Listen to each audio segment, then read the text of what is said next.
Diyos bilang tanda ng malapit ng pagbabalik ng ating Panginoon. Marami tayong naririnig na mga mensahe sa mga pagsasalita na kapag nariyan na ang mga kaguluhan, nariyan na ang nagaganap ngayon, nagyera, nasasabi na malapit na. Yun po ay kabilang lang sa mga tanda. Ngunit ang pinakauna na talagang darating na ang Panginoon kapag ang salita ng Diyos ay ating naipahayag na sa sanglibutan. At ang pamagat po ng mensahe sa umaga na ito, pangako, hindi lang utos. Pangako, hindi lang utos. Sa mga naka-online, purihin ang Panginoon dahil kasama namin kayo sa pakikinig ng salita ng Panginoon at nawa ay maging isang pagpapala ang araw na ito para sa inyo.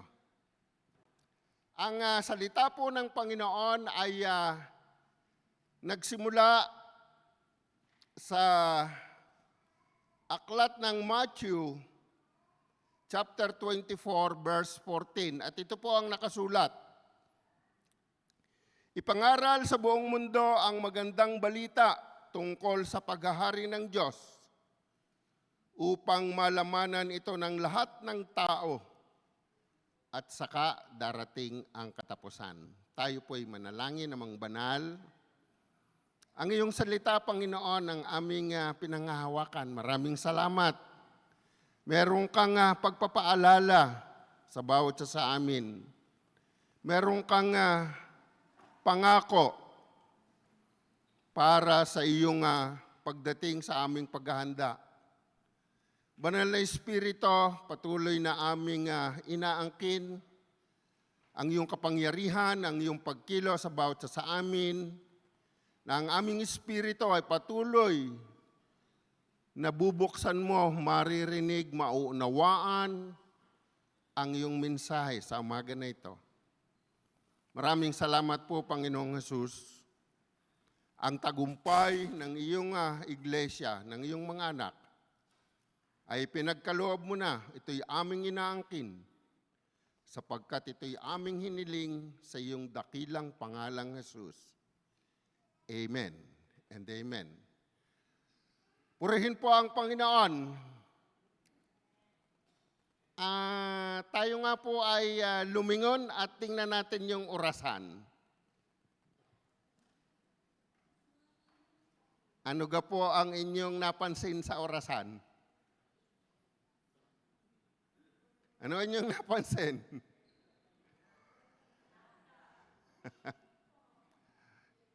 Umiikot ang segundo. Ang ibig sabihin, ang panahon ay lumalakad. Hindi natin napapansin. Lumalakad ang panahon. Panahon na dapat na ipangaral ang salita ng Diyos sa sanglibutan. Panahon din ito ng ating paghahanda sa ating sarili, sa ating pagharap sa ating Diyos. Habang umiikot ang orasan, nalalapit po ang ating pakikipagtagpo sa nagmamahal na Diyos na nagligtas sa atin. Purihin po ang Panginoon. Ang ebanghelyong ito ng kaharian ay ipangaral sa buong mundo bilang saksi sa lahat ng mga bansa at pagkatapos ay darating ang wakas. Ano ba ang ating nababalitaan ngayon? Puro kaguluhan sa Middle East.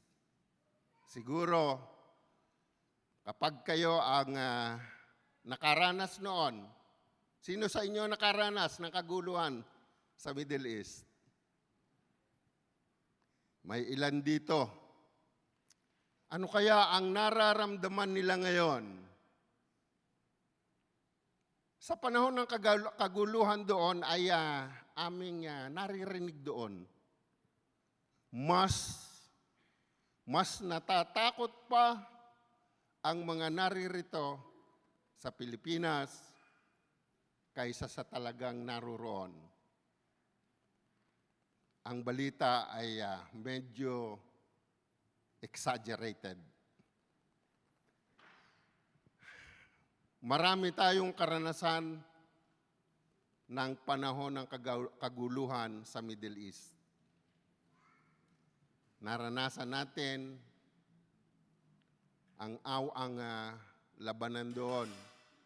Ngunit, lalo po itong nagpalakas sa bawat mananampalataya. At maging sa ating buhay sa ngayon, ano ba ang labanan natin na ating hinaharap? Ano ba ang labanan natin na ating nararanasan? Ang aklat ng Matthew, Kabanatang 24, talatang 1 to 14, ay mababasa natin na ang Panginoong Hesus ay lumabas sa templo na ang mga tagasunod niya ay sinundan siya. Ito ay matapos ang kanyang mapangwasak na pagpuna sa mga eskriba at pariseo sa Kabanatang 23. Sinabi ni Jesus ang panahon na ang templo ay mawawasak at walang maiiwang magkapatong Sabato. Pagkalipas pa ng ilang sandali, humihingi ang kanyang mga alagad ng higit pang impormasyon tungkol sa mga pangyayaring ito sa hinaharap. Inilalarawan ni Jesus ang isang panahon kung saan ang sanglibutan ay magugulo. At ito ang nangyayari sa ngayon. Ngunit, ang mga kaguluhan na ito ay hindi po magiging patunay na ang katapusan o wakas ng mundo ay dumating na. Pasimula pa lamang po. Susunod po ang kahirapan, ang taggutom. Marami pang mararanasan ang sanglibutan bago ang pagdating ng ating Panginoon. Mangyayari na ang kanyang mga alagad ay uusigin. There will be persecution. Papatayin at kapupuatan alang-alang sa pangalan ng ating Panginoong Hesus. At ito po ay mangyayari. Magaganap po ang lahat ng ito sapagkat ang Panginoong Hesus ang nagsalita nito. Lalabas ang mga bulaang propeta at ang ilan sa mga sumusunod kay Kristo ay mawawala sa pananampalataya. Paalala po, ang aklat ng Hebreo ay nagsalita, nagsabi na kung nakita mo na, natagpuan mo na ang kaligtasan, ang Panginoong Hesus, at kung ito ay iyong tatalikuran pa, wala nang naghihintay sa iyo kung hindi ang malagim na impyerno. Sa aklat ng Hebreo. Ngunit sinabi niya sa talatang 13, ang sabi ng ating Panginoong Hesus, ngunit ang mananatiling tapat hanggang sa wakas ay maliligtas. Kaya nga, pakaunawain na ang talata na pinagmulan o pagmumulan ng mensahe ngayong umaga ay magpapakita sa parehong pangako na may pag-asa. Pangako na may pag-asa at isang pagtukoy ng tanda ng katapusan ng panahon. Ang atin pong naririnig ay ang katapusan ng panahon. Kumusta naman po ang panahon, ang katapusan ng panahon ng ating buhay? Ang ating relasyon sa Panginoon ay naroroon. Tinanggap na ba natin ang ating Panginoon bilang Panginoon at sariling tagapagligtas? Kanina, kinausap ako ni Brad Dilo. Mayroon pong isang kapatiran sa kanilang pinagmimisyonan ang kinuha na ng Panginoon. Purihin ang Panginoon. Bago naganap ang pagkuha ng Panginoon, tinanggap niya ang Panginoon bilang kanyang tagapagligtas. At naroon po ang ating katiyakan. Kasama na siya ngayon ng Panginoon sa mga sandaling ito. Ito po ang pangako sa atin. Binibigyang diin dito sa mensahe ang paghahayag ng Ebanghelyo, ang pagmimisyon na ipinangangaral ang mabuting balita ng pagliligtas ng Panginoon. Ito po'y napakahalaga. Napakahalaga na ipahayag ang pagliligtas ng Panginoon sapagkat ito ang tanda ng pagbabalik ng ating Diyos. Tayo gay katulong sa pagbabalik ng ating Panginoon. Ating minamadali kaya ang pagbabalik ng Panginoon. Kumilos po tayo. Meron po tayong misyon. Ang paghahayag ng Ebanghelyo ay isang paghahandang pasimula sa pagbabalik ng Panginoong Hesus sa halip na mga sakuna or mga hindi magagandang nagaganap sa mundo sa panahong ito ang ating titingnan. Hindi po yung mga kaguluhan, hindi po yung mga giyera na yan. Ang atin pong isipin, ilagay natin sa ating kaisipan, matgawa ko ang kalooban ng Diyos na may ihayag ang pagliligtas niya. Ang ating talata sa umagang ito, ang Matthew 24:14, ay may tatlong aralin na dapat nating unawain. Una, maging saksi. Be a witness.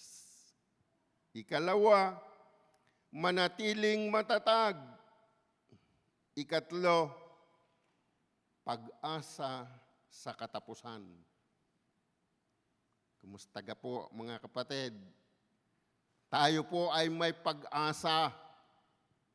Huwag po nating kalilimutan. Atin pong pakinggan at unawain ang naisin ng talata sa umaga nito. Una, maging saksi.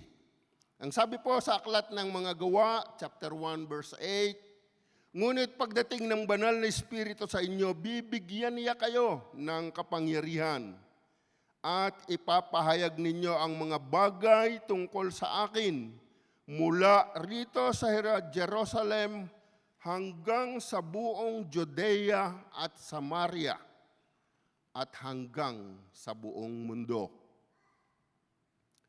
Ito po ay isang banal na utos. Napalalakasin naman tayo sa pamamagitan ng banal na Espiritu sa ating paghahayag ng kanyang pagliligtas. Ating mararanasan sa panahon ng ating pagsunod sa kanyang ipinagagawa sa atin, mararanasan po natin ang kapangyarihan ng banal na Espiritu, hindi lamang para tayo ay maniwala, kundi aktibo rin tayo na magpatotoo sa kanila tungkol sa muling pagkabuhay ng ating Panginoong Hesus. Ano po ba ang dahilan ng kanyang pagkabuhay? Ano po ba ang mensahe nito para sa bawat isa sa atin? Namatay ang Panginoon at tayo bilang mananampalataya, bubuhayin din po niya. Hallelujah. Ito rin ay isang pag-anyaya upang dalhin ang magandang balita ng pagliligtas ng Diyos sa pamamagitan ng pagsampalataya sa Panginoong Hesus. Napakasarap po ng maghayag ng salita ng Diyos. Kahapon, naandun kami sa Sitio Sinunog, Santa Ana, Mabini. Napakasarap po na ipaalam sa sanglibutan ang kaparaanan ng kaligtasan ng bawat isa. Ito po ay sa pamamagitan lamang ng pananampalataya. Pananampalataya sa Panginoong Hesus. Dapat nilang marinig ang salita ng Diyos boldly. Mayroon tayong tapang sapagkat ang salita ng Diyos ang nagliligtas. Ito ay isang paanyaya. Una sa ating sambahayan, ang ating Jerusalem, hanggang sa dulo ng mundo, na naroon ang ating pag-asa sa gagawin ng Diyos na hindi sa ating magagawa. Ang sabi nga po kahapon ni Pastor Nestor, habang kami nasa biyahe, ang ating pagmimisyon ay hindi atin ang pagkilos. Tayo sumusunod lamang. Ang pagliligtas ay gawain ng Panginoon. Kung tayo'y nagmimisyon at para bang tayo'y naiinip ko, bakit ga parang walang nangyayari? No. Hindi po natin alam ang pagkilos ng Panginoon. Tayo po ay sumunod lamang sa pinagagawa ng ating Diyos. Tik, tik, tik. Tuloy ang ikot ng orasan. Tuloy ang paglapit ng tao sa kamatayan. Purihin po ang Panginoon. Pakaunawain po mga kapatid. Una, ipinangako ang kanyang kapangyarihan sa bawat sumusunod sa naisin niya. Kapag tayo po ay nakapagsimula ng paghahayag ng salita ng Panginoon, isang karanasan po ay talagang nagkakaiwanan. Ay ang mga kasama namin ay nauna na dahil kaming nasa street evangelism, hindi matapos-tapos. Naroon ang salita ng Diyos na patuloy na ipinagkakaloob upang maihayag sa mga nakakarinig. Napakasarap po na maranasan ang kapangyarihan ng ating Diyos. Ang banal na Espiritu ay sumasa atin. Ginagamit tayo para sa kanyang kapurihan. Pagamit na po ang bawat isa. Pagamit na po. Ikalawa, ang sabi pa po dito, hindi ka dapat mamuhay ng Kristiyanong nag-iisa. Ano ibig sabihin nun? Porket ligtas ka na, okay na, ligtas na ako. No. Hindi ka dapat mamuhay ng Kristiyanong nag-iisa. Ang banal na Espiritu ay nagbibigay ng kakayahan at katapangan upang ipahayag ang balita ng pagliligtas ng Diyos. Ang bawat isa sa atin, tanggapin natin itong pinagkakalob nito. Tapang at kapangyarihan sa paghahayag ng pagliligtas ng Diyos. Kapag naunawaan po natin ang kahalagahan ng pagliligtas ng ating Diyos na ito naman ay ating naranasan, siguro po mahahamon kayo. Mawawala po ang inyong pagiging yung hindi makapagsalita. Mawawala yung pagiging mahiyain sapagkat ang kapangyarihan ng Diyos ang magbibigay ng bawat salita para sa kanila. Ikalawa, tinawag ng Diyos ang bawat isa ng personal, sarilinan po. na narinig nyo na ang tinig ng Diyos na sinasabihan kayong, mangaral ka naman, magmisyon ka naman, kumilos ka naman. Narinig na ganinyo. Kayo gay ayos lang ang tulog. Ayos galaang ang ating buhay. Ang bawat mananampalataya ay tinatawag ng Diyos para maging saksi. Be a witness. Na nagbabahagi ng magandang balita ng kaligtasan sa bawat lugar na kinaroroonan ng bawat isa sa atin. Everyone has been strategically located or situated in a location where God will use you. Inilagay ka ng Diyos sa lugar na tirahan mo ngayon sapagkat may plano siya, gagamitin ka niya para sa paghahayag ng kaligtasan. Kahit sa ating pinagtatrabahuhan, sa eskwelahan, sa tahanan, at maging sa lugar na ating mga pinupuntahan. May layunin ng Diyos kung bakit ka naririyan sa particular na lugar na iyan. Hindi lamang para maganap ang gusto mo, kundi para maganap din naman ang naisin ng Diyos. Last week, Tuesday, kausap namin yung sa Pitugo po, kausap namin yung isang kamag-anak. Masaya ang aming pag-uusap. Kami po'y nangunguha ng mga gulayin. At ang sabi nga niya, pwede kang makahingi ng binhi, yung merengue. Alam ka niyo yung merengue, yung si Batsi. O sige po, bibigyan namin kayo mamaya. Alam nyo na ang pinsan kong ito, last Friday or Saturday, kinuha ng Panginoon. Hindi po natin masasabi ang panahon ng ating buhay. Malakas tayo.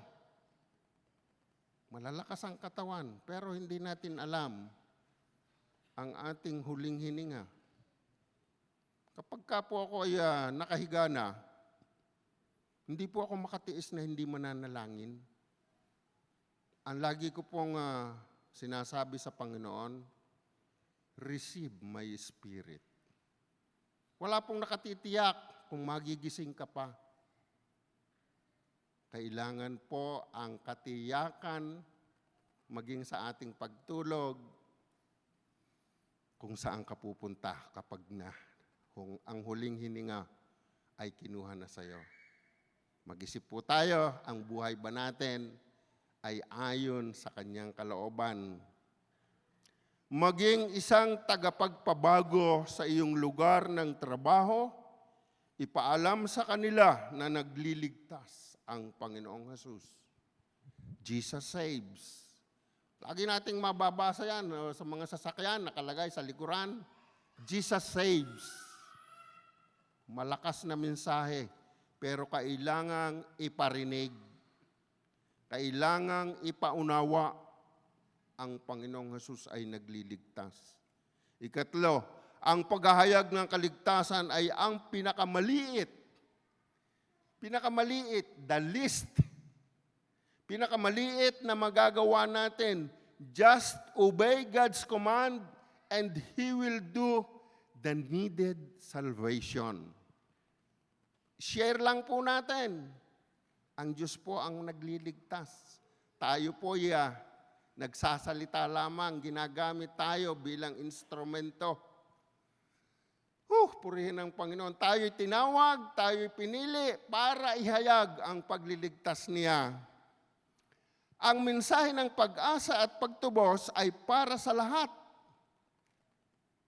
pag-asa, pagtubos, para sa lahat at maging sa bawat isa sa atin. Ito'y naganap na sa atin. Nangyari na sa atin. Naganap na po. Mararanasan nila ng mga nasa labas pa ang naranasang kaligtasan natin kung kikilos po tayo.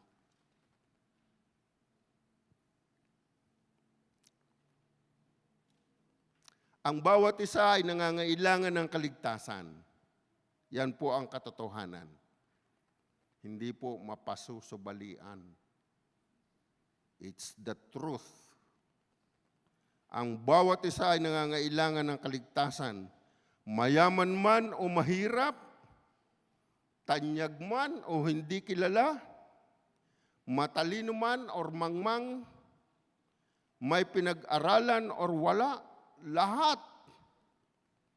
lahat ng tao dito sa mundo ay mahal na mahal ng Diyos. Maging isang hamon ito sa atin, ipaalam sa kanila ang pagmamahal ng Diyos. Paggamit po tayo, bukas po ang paanyaya. Bukas po ang paanyaya. Huwag na po tayong mag-atubili sa paanyaya na ito.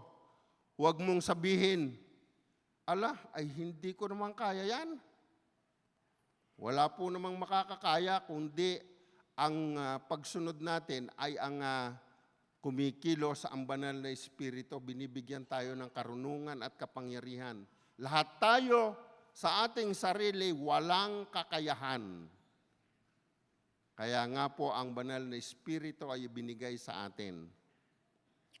Mga mananampalataya dito sa SPBT, itigil na natin ang pagsisikap na gumawa para sa ating Diyos sa ating sariling lakas. Baka po ma-misinterpret. Sa ating sariling lakas, wala po tayong magagawa. Magsimula tayong lumakad sa kapangyarihang ibinigay sa atin ng banal na Espiritu upang ibalita, ibahagi, ipagsabi sa kanila ang kabutihan ng Diyos, ang pagmamahal ng Diyos, lalo na ang kanyang pagliligtas. Ikalawa, manatiling matatag. Ang sabi po sa Matthew chapter 24 verses 12 and 13, lalaganap ang kasamaan at dahil dito manlalamig ang pag-ibig ng maraming mananampalataya. Ngunit ang mananatiling tapat hanggang sa wakas ay maliligtas. Lalaganap ang kasamaan. Ito kayo inyong nauunawaan, ito kayo inyong nararanasan. Sa PBEP, sa pagtuturo sa PBEP, napakalayo ng agwat ng panahon noon kaysa panahon ngayon. Malayo po.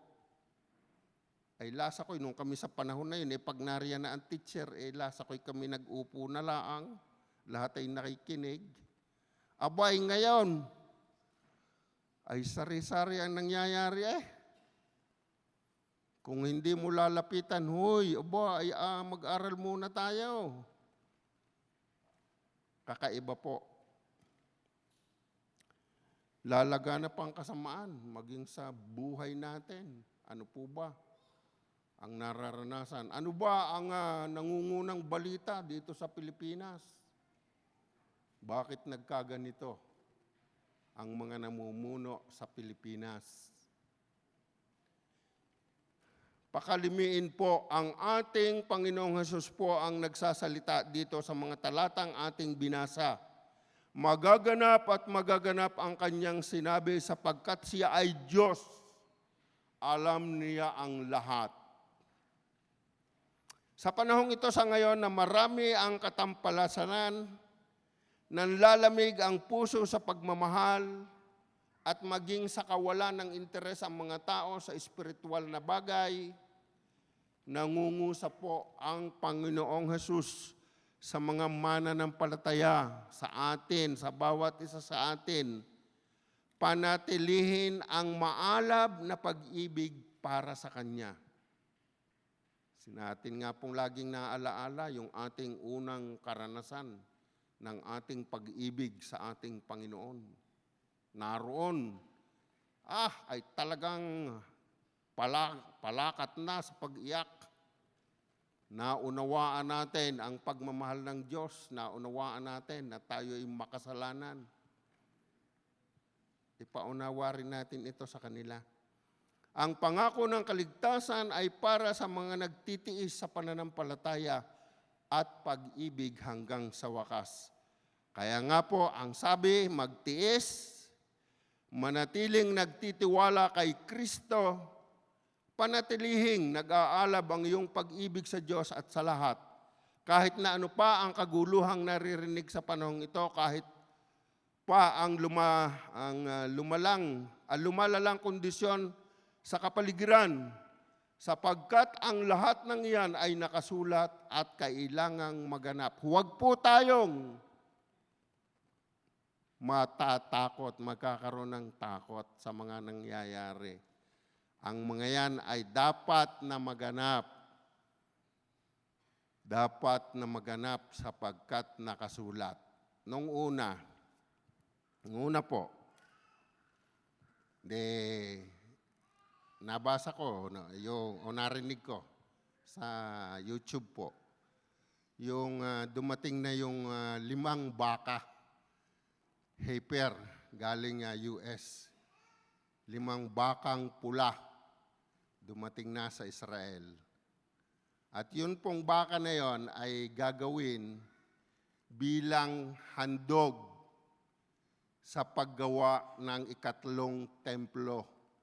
Ano po ba ang ibig sabihin nun? Gagawin na po ang ikatlong templo na kung saan ang Antikristo, siya po ang mangunguna dito. Ang tanong ko sa sarili ko, habang ako'y nag-iisip, bakit ang mga Israelites, bakit sila ay naroon ang pagsasaya na magsisimula na ang construction ng ikatlong templo. Na ang ikatlong templo ay palatandaan ng paghahari ng Antikristo. Dahil po hindi nila nauunawaan. Nakaranas po akong mag-share sa isang Jordanian. At habang ako'y nag-share, isinare ko ang pagliligtas ng Panginoon. Isinare ko ang kaganapan sa Israel. Ano ba ang nangyayari doon? Alam niyo ga po ang sagot niya sa akin. Ay ako gay taga roon. Jordanian ako. Ay bakit ga kung ano sinasabi mo? Sabi ko, nakaw. Ay hindi nauunawaan Dahil hindi po nila tinatanggap na ang Panginoong Hesus ay Diyos, na siya ay isang tao lamang, isang propeta lamang. Marami pa po sa Israel ang ganoon. Sa isang babasahin, 1.79% ng Israelites ang mga nakakilala pa lang sa Panginoon. Kaya nga po, sa bawat isa sa atin, sa ating tahanan, sa ating sambahayan, sa ating mga mahal sa buhay, share it. Mahalaga po ang pagliligtas ng Panginoon. Magtiis, manatiling nagtitiwala kay Kristo, panatilihing nag-aalab ang iyong pag-ibig. Nawa sa bawat isa na mananampalataya ang maging layunin ay hindi lamang mabuhay, sa halip ay maging matapat na nakatayong matatag sa salitang pangako ng Diyos hanggang sa wakas ng ating buhay. Sinong makapagsasabi? Rapture or death first? Ang pagkuha ng Panginoon, ang pagdagit ng Panginoon o ang kamatayan natin? Alin ang mauuna? Ang mensahe, maging handa po ang bawat isa. Maging handa. Maging tapat sa Diyos, manatili sa pagiging tagasunod ni Hesukristo. Ikatlo, pag-asa sa katapusan. Ang sabi sa aklat ng 1 Corinthians 15:57, ngunit salamat sa Diyos dahil binigyan niya tayo ng tagumpay sa mga bagay na ito sa pamamagitan ng ating Panginoong Hesukristo. Ito ay isang matagumpay na deklarasyon na ang tunay na tagumpay laban sa kasalanan at kamatayan o yung pagkawalay sa Diyos ay isang regalo mula sa Diyos. Ang ating kaligtasan ay isang regalo.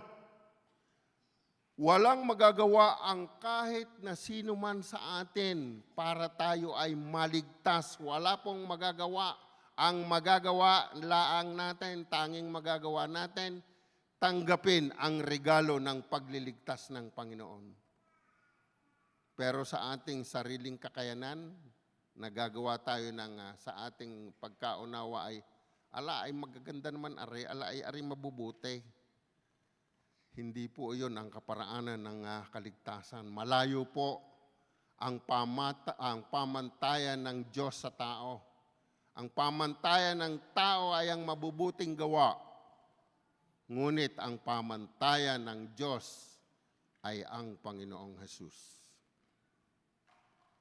Dahil sa tagumpay ng Panginoong Hesus, lumalaban tayo sa hamon ng buhay mula sa tagumpay niya, hindi para pagtagumpayin natin ito. Nakuhaga po, tayo'y namumuhay ayon sa tagumpay ng Panginoon sa pagliligtas sa atin, hindi sa ating kaparaanan para tayo ay magtagumpay para sa kaligtasan. Kaya nga, tumayong matatag, laging magpasalamat sa Kanya, lumakawad ng may kumpiyansa sapagkat alam natin na ang ating pagpapagal ay hindi walang kabuluhan. May bunga po ang bawat ginagawa natin sa Diyos. May halaga po ang ating ginagawa para sa Kanya. Pakaunawain, kasalukuyang ibinubuhos ng Diyos ang tagumpay sa iyong buhay. Ano man ang mga pangyayari, good or bad, God knows the best. Kaya nga po, kanina ang sabi sa awitin, sa kabila ng ating kalungkutan, tayo ay magpuri. Alam ng Diyos ang puno at dulo ng ating nararanasan sa buhay. Kahirapan o karangyaan, anumang karanasan sa bawat isa sa atin, ang dulo po nito ay napakaganda ayon sa plano ng Diyos. Dahil tayo ay mga pinili, tayo ay mga anak niya, tayo ay minahal niya, tayo ay iniligtas niya. Ang tagumpay ay hindi dahil sa iyo. Ito ay tagumpay ni Kristo at hindi ito matitinag. Walang makakabawi nito sa iyong buhay magpakailanman. Hallelujah. Kung ano tayo ngayon, ganito na tayo pagdating ng ating Panginoon kung mananatili tayo sa ating Diyos. Pero kapag tayo ay, ang sabi nga, lagi ko pong nasasabi, sida. Sida means straight. Kapag ka po ako'y nagmimensahe, sida, kaliwali. Ibig sabihin kaliwali, walang kabuluhan. Kaliwali. Arabic po yan, Arabic. Mamuhay tayo ng diretso ayon sa kalooban ng Panginoon. Baguhin na natin ang ating pananaw. Itigil ang pakikipaglaban sa takot. Alam niyo mga kapatid, ang takot, hindi ito galing sa Panginoon. Ito ay dala ng kalaban, dala ni Satanas. Magsimulang kumilos ng may pasasalamat sapagkat ang papuri ay nag-aanyaya ng tagumpay. Hallelujah. Ang pagpupuri sa Panginoon ay nag-aanyaya, nagbubunga ng tagumpay sa ating buhay. Laging tagumpay. Tagumpay, may tagumpay. Kasarap umawit. Ito ang ating pag-asa sa katapusan na ang tagumpay ay ng buhay ay atin na nga sa pamamagitan ng ating Panginoong Hesus. Kaya po, wala ditong bigo. Lahat ay tagumpay dahil tayo ay sa Panginoon. Sa pagtatapos ng mensahe ngayong umaga, ang pagpapahayag ng mabuting balita ng pagliligtas ng Diyos sa pamamagitan ng pagsampalataya sa Panginoong Hesus ay mahalaga. Ito ay napakahalaga. Ito ang banal na tanda para sa katapusan ng panahon. Kapag inihahayag na ang salita ng Panginoon, ito rin ang palatandaan na nalalapit na ang pagbabalik ng Panginoong Hesukristo. Walang makapipigil sa paglaganap ng mabuting balita ng kaligtasan sapagkat ito ay naisin ng Diyos. Ipangaral ito bilang patotoo ng Diyos. Ipangaral ang pagliligtas ng Panginoon. Isang pangako, hindi basta utos lang. Nangako siya at ito ay magaganap. Pagpapahayag ng kanyang tiyak na pagbabalik, ang tagumpay ay kanyang pinatutuhanan na, manatiling tapat, ipagpatuloy ang pagdadala ng mabuting balita ng kaligtasan. Purihin po ang Panginoon, tayo manalangin. Amang banal, maraming salamat po sa umaga na ito. Salamat sa iyong salita. Salamat, Panginoon, sa iyong pagkilos sa bawat sa amin na aming naunawaan na ang bawat isa ay dapat na magpahayag ng iyong salita ng pagliligtas. Nadalhin namin ang kaligtasan na ipinagkaloob mo sa sanglibutan na ito. At ang dalangin ko, Panginoon, amang banal, ito ang naisin ng iyong iglesia na ang bawat isa ay makapagpatuloy sa iyong gawain na ito, na matupad ang iyong pinagagawa sa amin, na ihayag namin ang iyong pagliligtas. Bigyan mo ng kalakasan ang bawat isa, bigyan mo ng tapang upang kanilang maunawaan ang pagkilos ng kapangyarihan sa kanilang buhay. Maraming salamat po. Ikaw po, Panginoon, ang laging mapapurihan, ang laging madakila, sapagkat ang iyong pagmamahal ay walang hanggan. Ang naisin mo na pagliligtas ay aming ihahayag, sapagkat ito ang nais mo sa bawat iyong mga anak. Maraming salamat sa pagkakataon, sa pagtawag mo sa bawat sa amin na aming ginagampanan ang gawain na pinagagawa mo. Purihin ka, O Diyos. Maraming salamat sa iyo ang kapurihan at kaluwalhatian sa tanging pangalan ng aming Panginoong Hesus. Amen and amen. Purihin po ang Panginoon.